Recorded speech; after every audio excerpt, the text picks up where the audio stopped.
আরজিকর কাণ্ডে সঞ্জয় রায়ের ফাঁসি নয়, যাবজ্জীবন কারাদণ্ড। ইতিমধ্যেই তাকে শিয়ালদা কোর্ট থেকে বেরিয়ে নিয়ে যাওয়া হচ্ছে তাকে প্রেসিডেন্সি জেলে। সেই ছবি আপনাদের সামনে রাখছি, দেখুন যে ছবি রাখছি সরাসরি এক্সক্লুসিভ জি 24 ঘন্টায় দেখছেন আপনারা।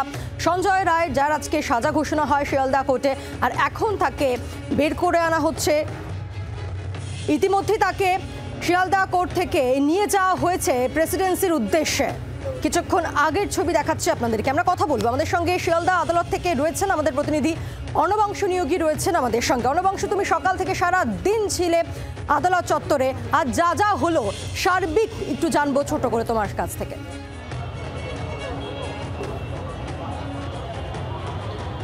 পায়েল, সেটা হচ্ছে সার্বিক বলবো অবশ্যই। সেটা হলো যে যখন নির্দেশটা দেওয়া হয় যে তার মৃত্যুদণ্ড অবধি আজীবন কালের যে কারাদণ্ড আছে মৃত্যু পর্যন্ত, সেই নির্দেশের পর সেটা স্বাক্ষর হয়েছে, বিচারক তিনি স্বাক্ষর করেছেন, সেই নির্দেশ কপি হাতে পাওয়া হয়েছে। তারপরে সঞ্জয় রায়ের ফিঙ্গারপ্রিন্ট সমস্তটা কালেকশন করা হয়, সেটা প্রক্রিয়া সম্পন্ন হয়, এটা আইনি প্রক্রিয়ার মধ্যেই পড়ে। সেই আইনি প্রক্রিয়া সম্পন্ন হওয়ার পর কিন্তু কিছুক্ষণ মিনিট 2-3 পর্যন্ত হয়েছে, কিন্তু সঞ্জয়কে এখান থেকে বের করে নিয়ে যাওয়া হয়েছে কিন্তু একদম প্রেসিডেন্সি জেলের উদ্দেশ্যে। বিচারক তিনি নির্দেশনায় উল্লেখ করে যে কয়েকটি কথা বলেছেন যে এই মৃত্যুর কোনো অর্থ দিয়ে তার পূরণ হয় না, কিন্তু যেহেতু তিনি কর্মরত অবস্থায় তার খুন হয়, তার একটা ক্ষতিপূরণ দিতে হবে রাজ্যকে, এবং ধর্ষণ হলে সেই জায়গায় দাঁড়িয়ে একটা রুলস রয়েছে, তার জন্য একটা ক্ষতিপূরণ আছে, সব মিলিয়ে 17 লক্ষ টাকা এটা বলা হয়েছে। আদালত এটাও বলেছে যে সঞ্জয়ের আপিল কোর্টে যাবার কিন্তু তার অধিকার রয়েছে। যদি সঞ্জয় চায় যে এই নির্দেশের পরিপ্রেক্ষিতে তিনি আপিল কোর্টে মামলা করবেন অর্থাৎ হাইকোর্টে, তাহলে তাকে সাহায্য করতে হবে। প্রথম পর্দা সাহায্য করবেন কারা? প্রেসিডেন্সি জেলের সুপার তিনি সাহায্য করবেন, আর দ্বিতীয়ত হচ্ছে যে district legal add service authority, তারাও কিন্তু সাহায্য করবেন, এমনটা কিন্তু ইনস্ট্রাকশন দেওয়া রয়েছে। যদি সঞ্জয় মনে করেন যে এই যাবজ্জীবন যে কারাদণ্ডের নির্দেশ, সেই নির্দেশের পরিপ্রেক্ষিতে বা বিরুদ্ধে গিয়ে তিনি ফাইল করবেন ন্যায়ালয় উচ্চালয়, তাহলে কিন্তু ডিস্ট্রিক্ট লিগাল সার্ভিস অথরিটি তারা কিন্তু আইনি সাহায্য তারা দেবেন, এমনটা কিন্তু নির্দেশনামা উল্লেখ করা রয়েছে। আর এছাড়া কেন তিনি এটা rare of the rarest case বলছেন না বিচারক, তার কিন্তু ব্যাখ্যা কিছুক্ষণের মধ্যে পাওয়া যাবে। সেই 45 বা 25 পাতা অর্ডার, সেই অর্ডারের মধ্যে উল্লেখ থাকবে, সেটা কিন্তু কিছুক্ষণের মধ্যে আপলোড হচ্ছে। অর্ণবাংশু, সঞ্জয় রায় তাকে যখন সাজা ঘোষণা করা হলো, তার মৃত্যু কারাদণ্ড, তারপর তাকে যখন আজ 15 থেকে 20 মিনিট আগে যখন শিয়ালদা আদালত থেকে বের করে নিয়ে যাওয়া হলো প্রেসিডেন্সি জেলের উদ্দেশ্যে, শরীরী ভাষা কিরকম দেখলে?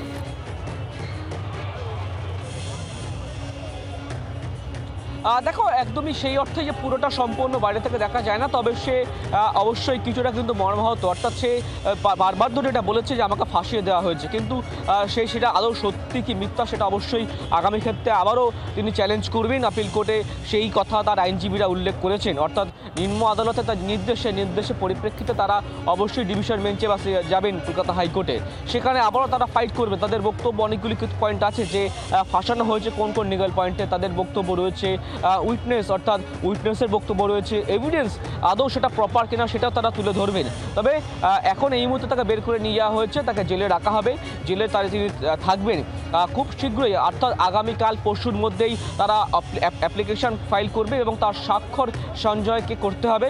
সঞ্জয় জেলে বসে কিন্তু সেই স্বাক্ষরটা করবে আপিল কোর্টে মামলা করার জন্য, এবং সেই সম্পূর্ণ সহযোগিতা করতে হবে জেল সুপারকে এই প্রক্রিয়া সম্পন্ন করার জন্য, বা সাহায্য করতে হবে তাকে। অর্ণবাংশু, আজকেও আরেকবার সঞ্জয় রায় নিজেকে নির্দোষ বলে দাবি করে, এবং আজকেও আরেকবার সেই রুদ্রাক্ষের মালা প্রসঙ্গ তোলে সিভিক ভলেন্টিয়ার সঞ্জয় রায়।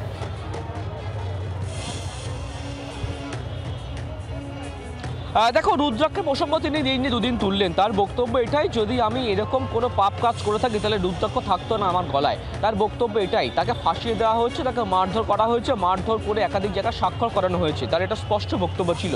বিচারক বলেছেন যেটা, যে আমি কিন্তু আদালত সিদ্ধান্ত এইভাবে নেয় না, আদালত দেখে যে এভিডেন্স তথ্য প্রমাণ, তার উপর ভিত্তি করে আদালত সিদ্ধান্ত নেয়। আপনার বক্তব্য একটা গোটা দিন ধরে আমরা শুনেছি, আর দ্বিতীয়ত কি হয়েছে কি হয়নি সেটা আপনার থেকে ভালো কেউ জানে না, এই মন্তব্যটি বিচারক করেছে। তারপরে আদালত মনে করেছে সেই কারণে কিন্তু যাবজ্জীবন কারাদণ্ডের নির্দেশ দিয়েছে আদালত। অর্ণবাংশু, আমরা নির্দেশনামা সেটাও দেখাচ্ছে জি 24 ঘন্টায়, দর্শকরা সেটা দেখতে পাচ্ছেন। সেই নির্দেশনামায় মূলত গুরুত্বপূর্ণ পয়েন্টগুলো কি কি আছে যদি একটু সংক্ষেপে জানাও আমাদেরকে। দেখো, একটি নির্দেশনামা দুটি পার্ট আছে, একটা অপারেটিভ পার্ট দুটো পেজে রয়েছে, আরেকটি আমরা এখন পেয়েছি 172 পাতার নির্দেশনামা পেয়েছি, আপলোড করা হয়েছে। সেখানে কিন্তু একদম পার্ট ওয়াইজ কিন্তু ভাগ করে দেওয়া হয়েছে যে অ্যাকিউজড রিপ্রেজেন্ট বাই এফআইআর কবে হয়, ডেট অফ চার্জশিট কবে হয়, ডেট অফ ফ্রেমিং চার্জ কবে হয়, সেই সম্পূর্ণটা কিন্তু আদালত পুঙ্খানুপুঙ্খভাবে কিন্তু 172 পাতা যে নির্দেশ কপি, সেই নির্দেশ কপি কিন্তু উল্লেখ করেছে।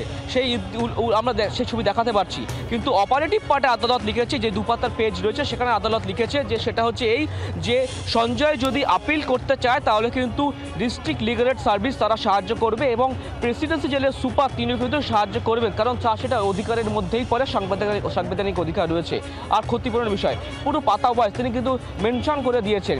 172 পাতার এইটা হচ্ছে মূল জাজমেন্ট কপি। সেই জাজমেন্ট কপির মধ্যে কেন বিচারক তিনি মনে করেছেন rare of the rarest case নয়, যে কারণে ফাঁসি দিলেন না, তারও ব্যাখ্যা দিচ্ছেন কিন্তু এই নির্দেশের মধ্যেই। 172 পাতার পেজ, সেই 72 পাতা পেজের মধ্যে তার ব্যাখ্যা রয়েছে।